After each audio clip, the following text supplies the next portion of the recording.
Olá, meus amigos, tudo bem com vocês? No dia 19 de agosto de 2017, no sábado, foi publicado no Diário Oficial a divisão das disciplinas que caberão a cada um dos examinadores do concurso do Ministério Público de São Paulo.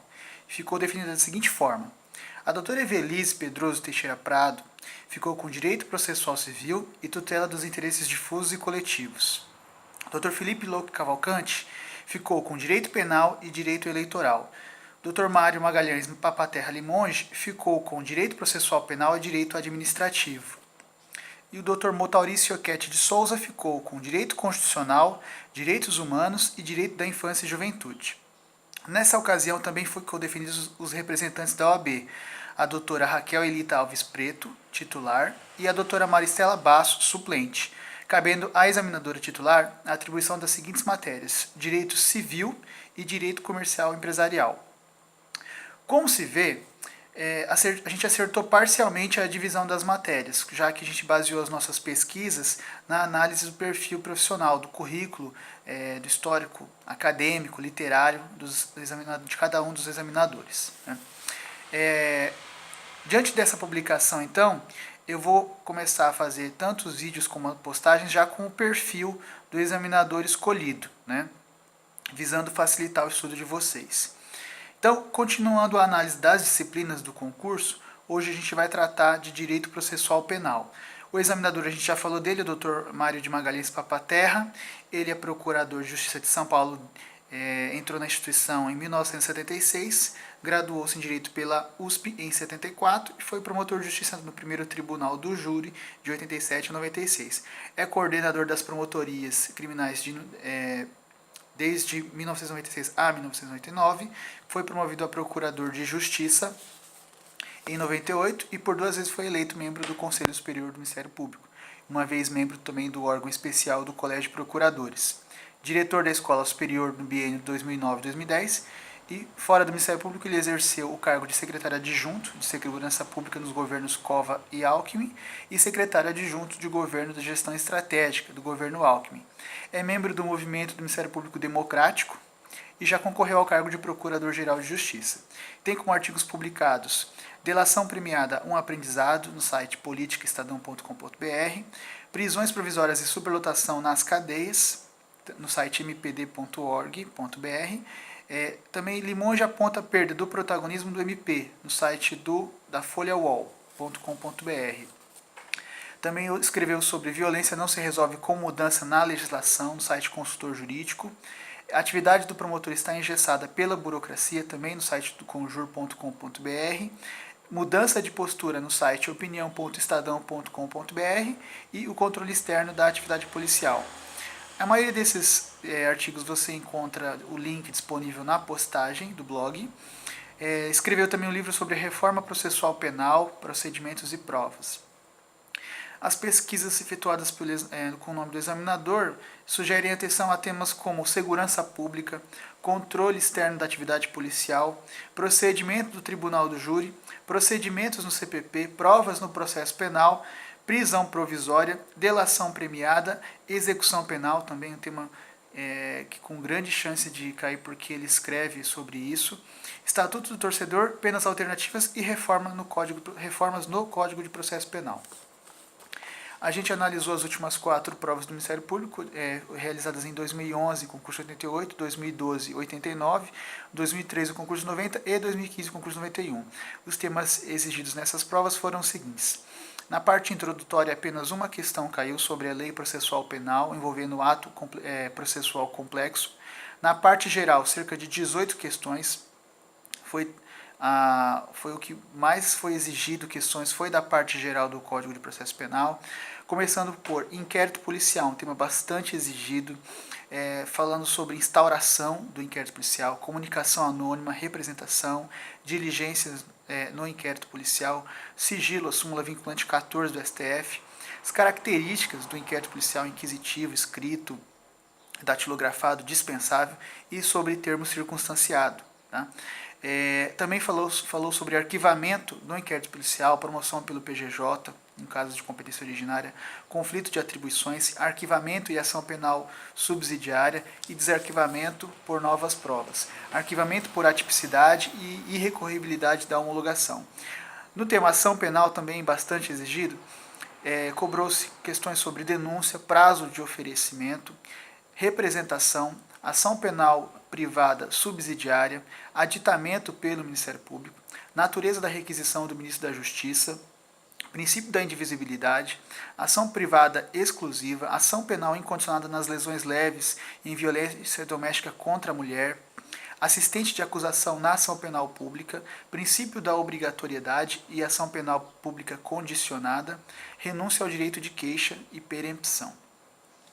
Agora, tratando sobre ação civil ex delito, também bastante cobrado, fixação do valor mínimo que não impede a liquidação, possibilidade de suspensão e situações que não impedem a propositura da ação civil ex delito. Competência também é um outro tema bastante exigido, os artigos 70, 73, 77 e 81 do Código de Processo Penal, pressuposto processual de validade de instância, competência territorial, foro competente na ação privada exclusiva, também caiu mais de uma vez esse assunto, continência, reunião de processos por conexão, continência, envolvendo também o tribunal do júri, promotor de justiça, processo de julgamento originário pelo TJ de seu estado, crime contra indígena, justiça estadual, crime permanente, prevenção, crime doloso contra a vida praticado por PM contra civil, julgado pelo Tribunal do Júri, artigo 125, parágrafo 4º da Constituição, e as súmulas 611, 706 e 721 do Supremo Tribunal Federal.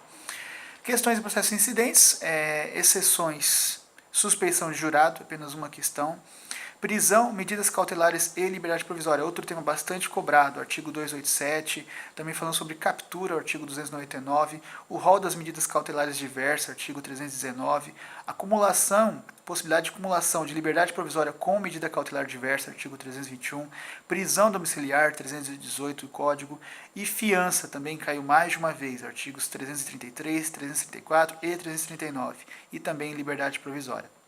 Prisão em flagrante, outro tema bastante exigido. Testemunhas de apresentação, 304 para o segundo. Fato praticado na presença de autoridade, 307.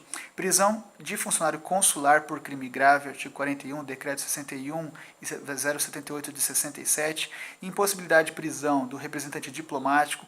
Prisão do advogado no exercício da profissão por crime inafiançável. E hipóteses de não cabimento da prisão em flagrante, artigo 69 da Lei dos Juizados Especiais e 301 do Código de Trânsito Brasileiro. Prisão preventiva, descumprimento das condições impostas em outras medidas cautelares, o parágrafo único do artigo 312. Prisão temporária, também a impossibilidade de decretação de ofício, caiu mais de uma vez esse questionamento, artigo 2º da Lei 7.960 de 89. Provas, também outro ponto bastante cobrado, a produção antecipada de provas urgentes, artigo 156, fato notório não depende de prova, interrogatório, acompanhamento dos atos pelo réu por videoconferência, entrevista prévia, fiscalização da sala réu enfermo, artigo 185, parágrafo 2º a 6º do Código. Quando o réu não puder escrever, artigo 195, confissão, silêncio do acusado, artigo 198. Prova oral do ofendido, caiu mais de uma vez questão cobrando sobre isso. Comunicação da sentença, condução coercitiva, artigo 201. Interrogatório e oitiva do ofendido preso por videoconferência, artigo 185, parágrafo 8º. Prova pericial, também foi bastante cobrada. Legitimidade para oferecimento de quesitos, indicação de assistente técnico, artigo 159, parágrafo 3º do Código. Exame por carta aplicatória, nomeação dos peritos, artigo 177. Prova testemunhal, também bastante questões. O número máximo nos ritos ordinário, sumário e tribunal do júri. A questão do nemo tenetur sed detegere versus a testemunha compromissada. Essa questão envolvendo isso. Permitida a consulta a apontamentos, artigo 204.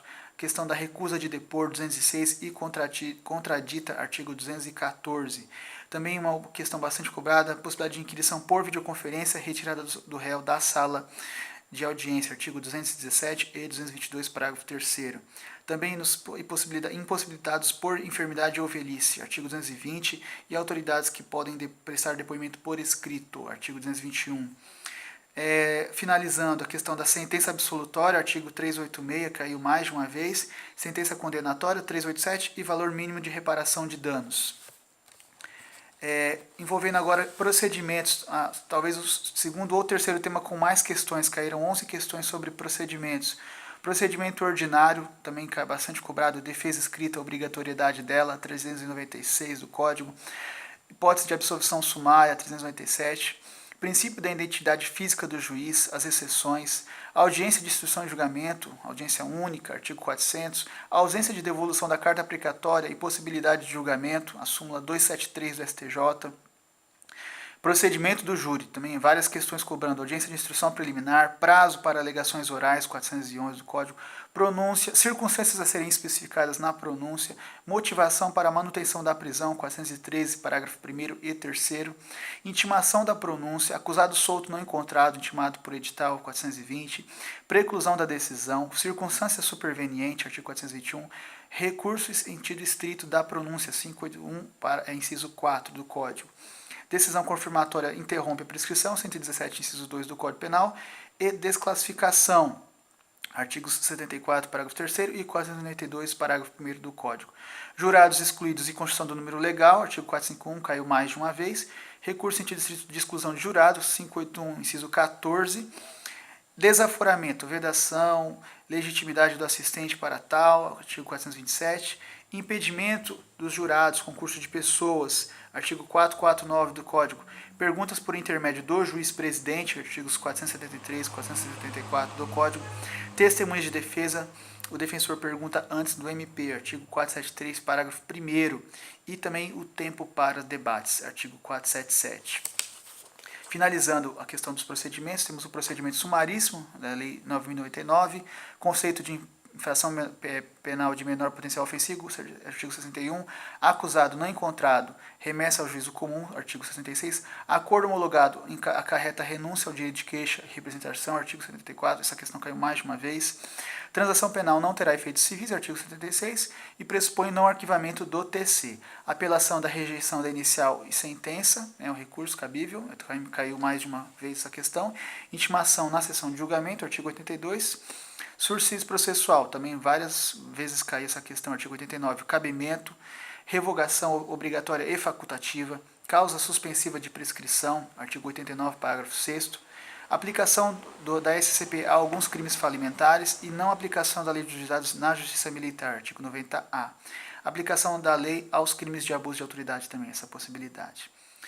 Nulidades, apenas 4 questões cobrando. Princípio do prejuízo, artigo 563, caiu mais de uma vez. As hipóteses, de nulidade, falta do recurso de ofício, artigo 564, letra N. Falta nulidade da citação e intimação, artigo 570. Nulidades posteriores à pronúncia, 571. Atos cuja nulidade não tiver sido sanada, 573 do Código. Nulidade por ilegitimidade do representante da parte, 578. E súmula 706 do Supremo Tribunal Federal. Recursos e ações de impugnação. 7 questões também caiu essa questão aí. Recursos em geral. O Ministério Público não pode desistir do recurso. Artigo 576. Duplo grau obrigatório. Artigo 574, 746 do CPP. A questão da reabilitação. Artigo 7º da Lei 1521 de 51, de crimes contra a economia popular. E 14, parágrafo 1º da Lei do Mandado de Segurança.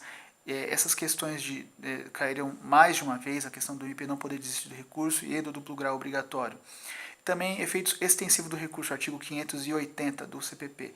Recursos em espécie, apelação, da sentença divergente de resposta dos jurados, artigos 593, parágrafo 1º, apelação parcial total 599, súmula 705 do STF, recurso em sentido estrito, efeito suspensivo, artigos 581, 584 e 589, recurso do assistente da acusação, artigo 598, carta testemunhável, que não possui efeito suspensivo, e artigo 646, e embargos infringentes, não cabimento de em HC. Habeas corpus, impetração, artigos 654 do CPP, revisão criminal, pode ser requerida após a extinção da pena, possibilidade de reiteração do pedido, artigo 622, legitimidade, artigo 623, e resultados da procedência, artigo 626. Mandado de segurança, direito de recorrer, estende-se à autoridade coatora, artigo 14, parágrafo 2º da Lei do Mandado de Segurança. Pessoal, agora a gente vai finalizar esse vídeo, daqui a pouco eu volto com a segunda parte, falando sobre, continuando, direito processual penal.